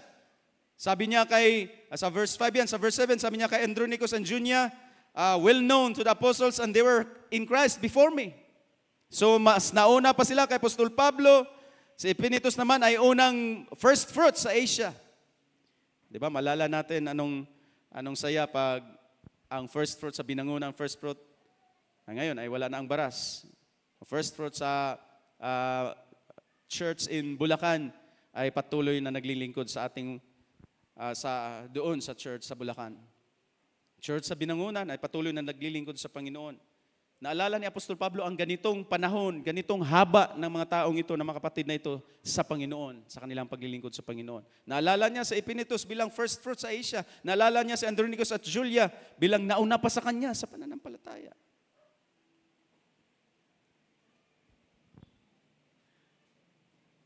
And then, ang mga taong ito ay may implication din ng mga partners ni Apostol Pablo. Verse 6, verse 9, verse 12, sabi ni Apostol Pablo, mga workers sila in the Lord, fellow worker in the Lord.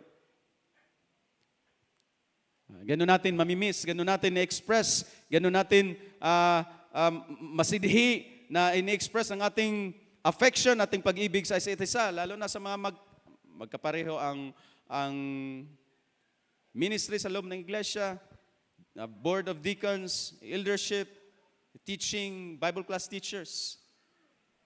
Ganon din ang naalala ni Apostol Pablo sa mga taong ito.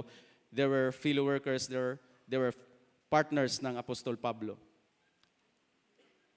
So hindi lang yun ang naalala ni Apostol Pablo, mga magagandang attributes, mga magagandang descriptions ng mga taong ito. The point again, mga kapatid, sa pag-express ng ating pag-ibig sa isa't isa, personal, words and indeed na mga pag-express ng ating mga pagbati, which cares our love for the saints, for everyone. Ang maalala natin, sila ay mga anak ng Diyos. Ang maalala natin ay pareho rin na tumanggap ng biyaya ng Panginoon. Parehong sinners saved by grace. Parehong hindi natin ma-realize na ang taong ito, ganito ang dating buhay, and yet nandito sa ngayon ay kinahabagan ng Panginoon. Ibig sabihin, ang maalala natin sa isa't isa ay kung ano ang mabiyayang gawa ng Panginoon sa kanilang mga buhay. Of course, that's how we intensify our affection. Tingnan mo, pag ang makikita mo sa iyong kapatid, sa isang kapatid ay ang kanyang lumang buhay, then you will be discouraged. Kung ang makikita mo lamang sa iyong kapatid ay ang kanyang pagka-backslide, ang kanyang pagkahulog, mga pagkakamali, mga kahinaan, may hadlang ang iyong pag-express ng intense na affection sa iyong brothers, sa iyong sisters. Dahil may impediments, may nagbabag, may humahadlang. Pero kung makita mo, mga kapatid, na yun ay pinili rin ng Panginoon, yun ay nakasumpong ng biyaya ng Panginoon, itong brother na ito, itong sister na ito ay grabe ang buhay niyan before, and yet kasama natin, ang brother na ito ay, naku, kulang na lang, maipako din sa krus. Sabi nga ni Apostol Pablo, ang sinners of all the sinners, I am chief. Pero ang naalala ni Apostol Pablo sa mga taong ito, not just greetings by name, kundi ang biyaya ng Panginoon sa kanilang mga buhay. Chosen in the Lord, fellow workers, kamanggagawa, kapatiran, brothers in arms.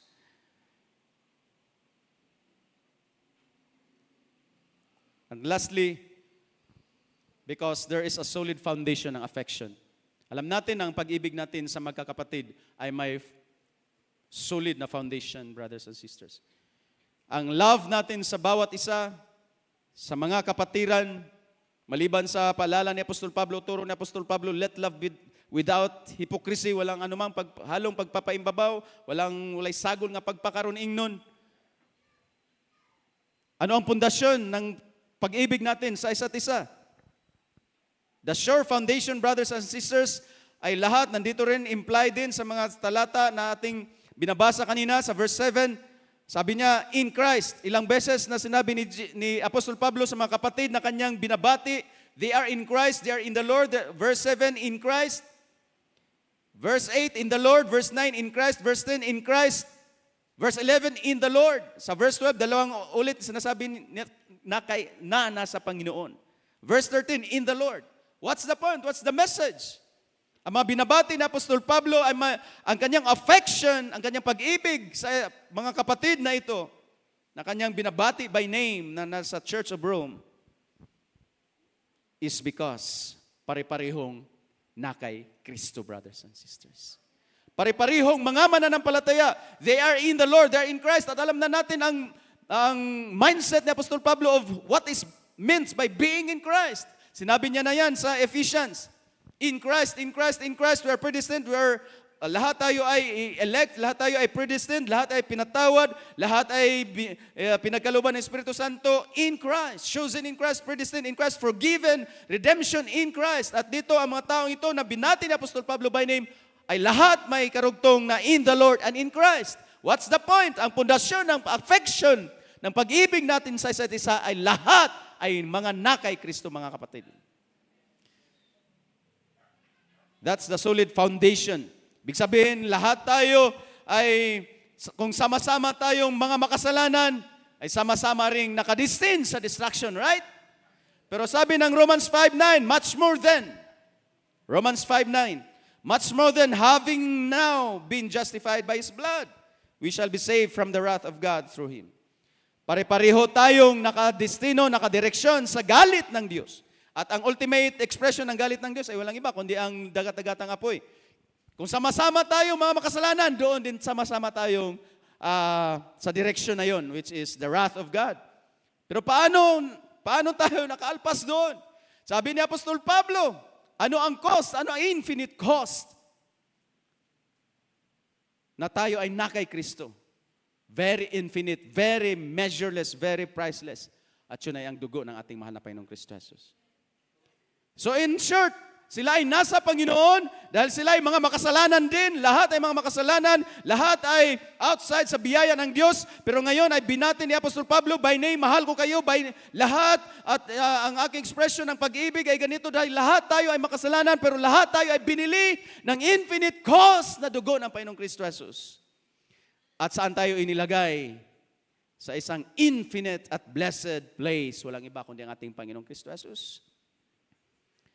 Yun ang pundasyon ng ating pag-ibig sa isa't isa, mga kapatid. Bakit walang pagpapaimbabaw? Dahil lahat tayo ay binili ng walang sukat, hindi masukat, infinite cost na dugo ng Panginoong Kristo Jesus para ilagay sa isang infinite and happy place. Walang iba kundi ang ating Panginoong Kristo Jesus. That's the solid foundation ng affection ni Apostol Pablo sa isa't isa. I love you, brothers and sisters, in the name of the Lord. Sa Panginoon. Di ba, meron tayong mga ganong expression din? Hi, I love you. Sa Panginoon. Dapat totoo yun. Dapat solid yun. Dapat from imo pectori, from the heart yun, brothers and sisters. Why? Dahil totoo. Ang iyong kausap, ang iyong pinadalhan ng mga pagbati, ang iyong pinadalhan ng mahal kita sa pangalan sa Panginoon, ay totoong nasa Panginoon. At totoong niligtas ng Panginoon, totoong tinubos ng Panginoon mula from His infinite wrath, by an infinite cost, to an infinite person and place, na walang iba kundi ang ating Panginoong Kristo Jesus. Yan ang solid foundation ng pag-ibig sa kapatid. Alright? Hindi tayo umiibig sa salita lang, sabi nga ni John. If you love only in word, ipakita rin natin in deed. Hindi man by holy kiss, pero may holy embrace, may holy handshakes, may holy expressions of your love to the brethren na walang pagpapaimbabaw. Dahil ang pundasyon yan, lahat tayo ay biniyayaan lang din ng Panginoong Kristo. Lahat tayo ay tinubos ng mahal na dugo. Lahat tayo are in the Lord, are in Christ. Hallelujah. Kaya gano'n na lang kasidhi, gano'n na lang ang ating intense na affection sa isa't isa. Mahal niyo ba ang isa't isa, brothers and sisters? From now on, either in chat, either in handshakes, either in embraces, either in hugs, kung wala mang holy kisses, let it be, brothers and sisters, from the heart. Dahil solid na solid ang fondasyon na yan, na walang iba ang ginawa ng ating Panginoong Kristo Jesus. So see, I love you in the Lord. Binati ko si Aristobulos na aking fellow worker who is in Christ, my beloved. Lahat yun ay hindi lang yun caricature sa sulat ni Apostol Pablo to the Romans. Lahat yun ay kinasihan din ng Espiritu Santo na maisulat. So ang point is, the point again, brothers and sisters, tinanyahan ko ang bawat isa na magsitayo. Express, ipakita natin sa salita man o sa gawa, na mahalaga ang bawat isa sa isa't isa, ng isa't isa, brothers and sisters. Can I hear an amen? Mahalaga ba sa inyo ang bawat isa? In word and in deed. Hindi man sa isang banal na halik, pero mayroong pamamaraan, I am sure. Sabi nga pa rin ni Apostol Pablo, of course, hindi lang holy kiss, hindi lang dito sa loob ng iglesia, maipadama mo ang inyong pag-ibig. Sabi nga, ang pag-bear ng burdens ng isa't isa, ang inyong matulong, ang inyong mga pananalangin, ang inyong mga words of encouragement, I believe those are expressions na mahal natin, nangungulila tayo sa isa't isa, namimiss natin ang isa't isa, at higit sa lahat, mahal natin sa Panginoon ang isa't isa.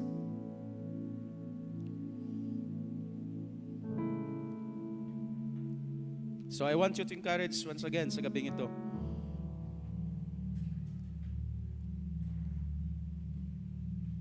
Meron lang akong isang bagay na i-share konti about sa mga pwedeng magiging hadlang.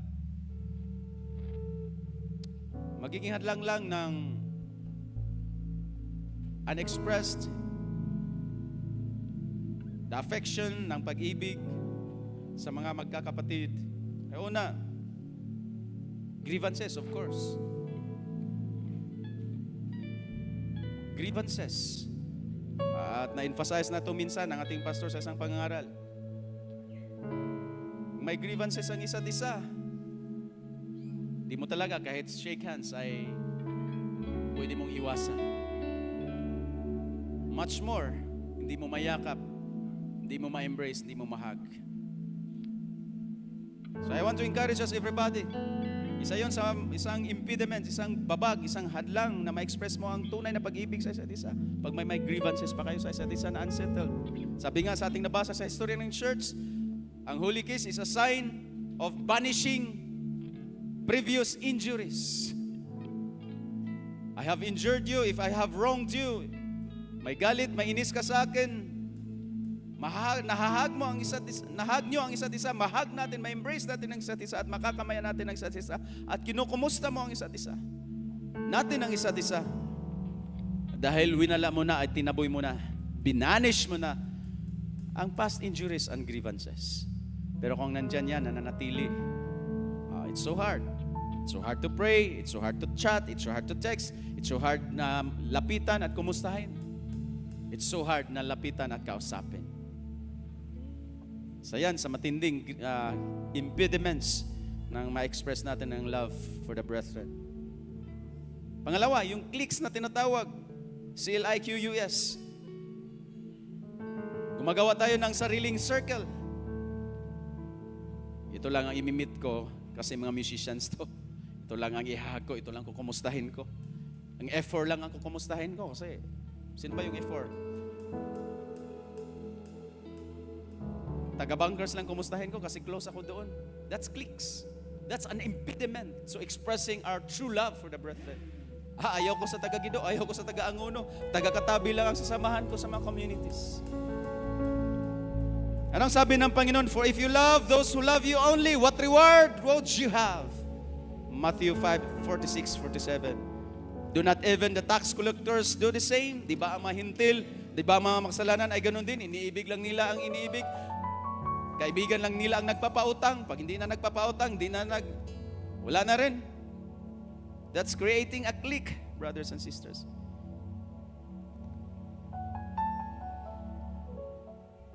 Ito pa, itong nagiging rason na lang, mahiyain daw.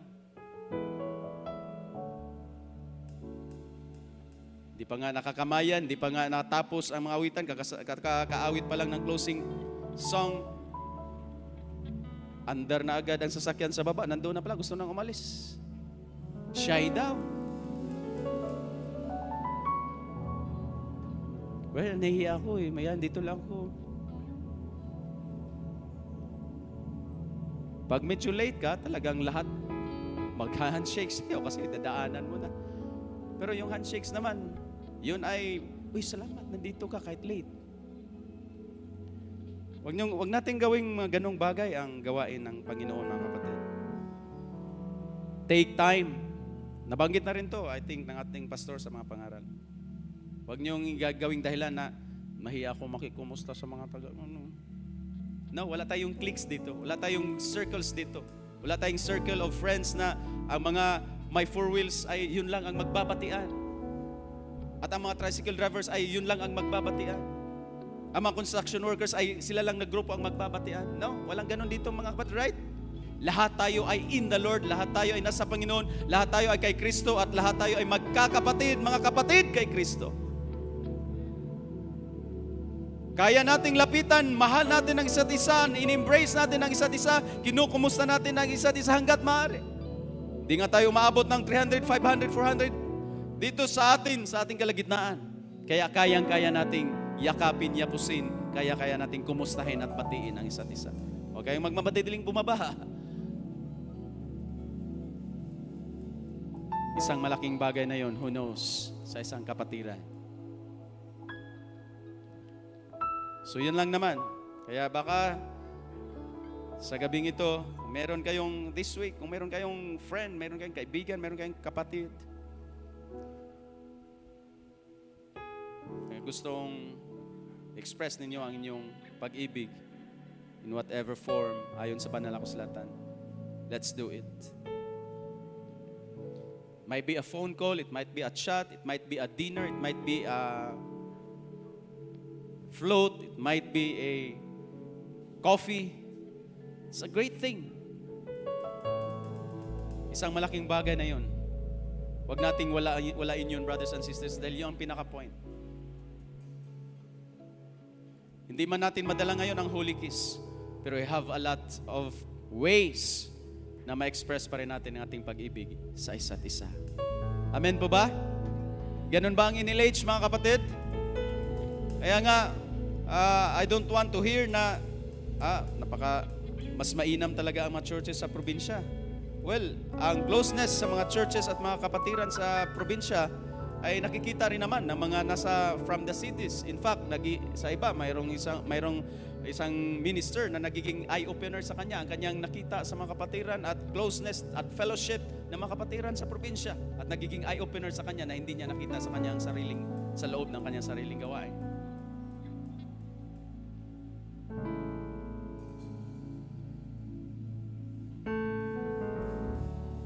Mahal natin ang isa't isa, brothers and sisters. We are neatly joined together, sabi ni Apostol Pablo. Ang growth natin is because we are neatly joined together as members of the body of Christ. Amen po ba? Maasahan ba yun ng ating mahal na Panginoon? Ang NLH ay magiging example sa mga marubdob at mainit at walang pagpapaimbabaw na batian bilang magkakapatid sa Panginoon. And that's the point. Love conveyed through greetings in words and in deeds. Next, kung umawit tayo, mayroon ako nahandang awit pero medyo siya bago talaga. So, let's praise na lang. Let's praise the Lord. Sambahin natin ang ating Panginoon na siyang dahilan na tayo ay nagiging magkakapatid kay Kristo. Ano na sis, sorry, hindi ko na-relay sa'yo. I stand in awe. Tapos, sundan natin ang chorus na forever grateful. Amen po ba, mga kapatid? Siya lang naman ang dahilan, siya ang pundasyon na tayo nagiging mga magkakapatid kay Kristo, ang ating mahal na Panginoon. That's the solid foundation of our affection of love sa isa't isa. You are beautiful beyond description. Kaya ang tingin natin sa isa't isa ay beautiful din, brothers and sisters. Ang tingin natin sa isa't isa is in the Lord, in Christ, beloved of the Lord. Hallelujah! Dahil sa ating Panginoon na umibig din sa atin. Hallelujah! Sing and word, who can grasp your infinite wisdom, and who can fathom the depths of your love. You are beautiful beyond description, majesty enthroned above, and I stand in awe of you. Lord, we are in awe of you. Hallelujah. Siya na nagturo sa atin na umibig sa isa't isa. The Lord Jesus Christ. We love because He first loved us. Oh, I stand in awe. Sing the chorus. Hallelujah. Praise Him now. And I stand in awe of you. I stand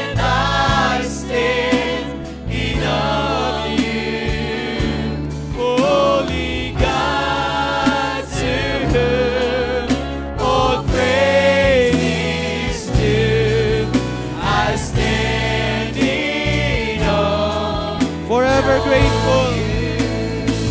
Forever grateful to you.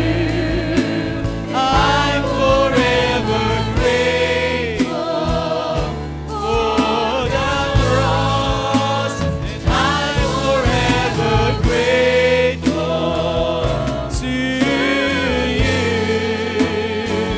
that you came to seek and save the lost.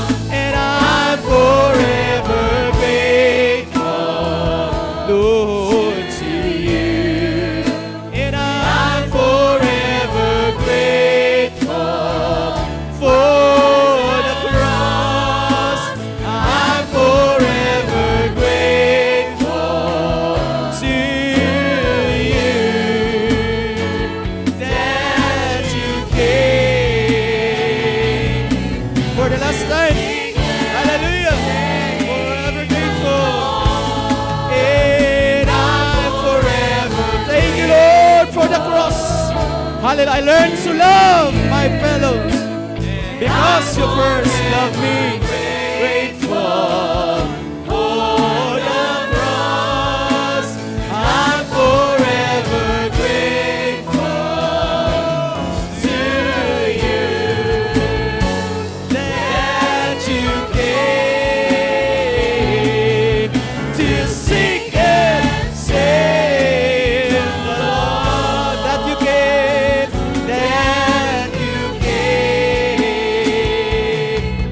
to seek and save the Lord.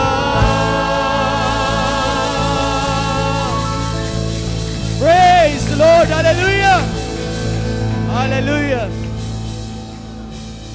Salamat at nakorek tayo na hindi ganun ang verse na we love Him, kundi we love. We love who? Of course, we first love God. We love God. And we love the brethren. Why? Because He first loved us. Alam niyo ba, ang Church of Rome ay halo-halo, mixed. May Hudyo, may Hintil, may Romano, may Griego, may slaves, may mayaman, may dukha. And yet, silang lahat ay nasa Panginoon. Salamat sa NLH. May Bisaya, may Tagalog, may Kapampangan, may Ilocano, may Bicolano, may Tagalog. Pero mahal natin ang isa't isa dahil may unang umibig sa atin, ang Panginoong Kristo Jesus. Let's sing once again at ibigay ko ulit kay Brother Benjo. I'm forever grateful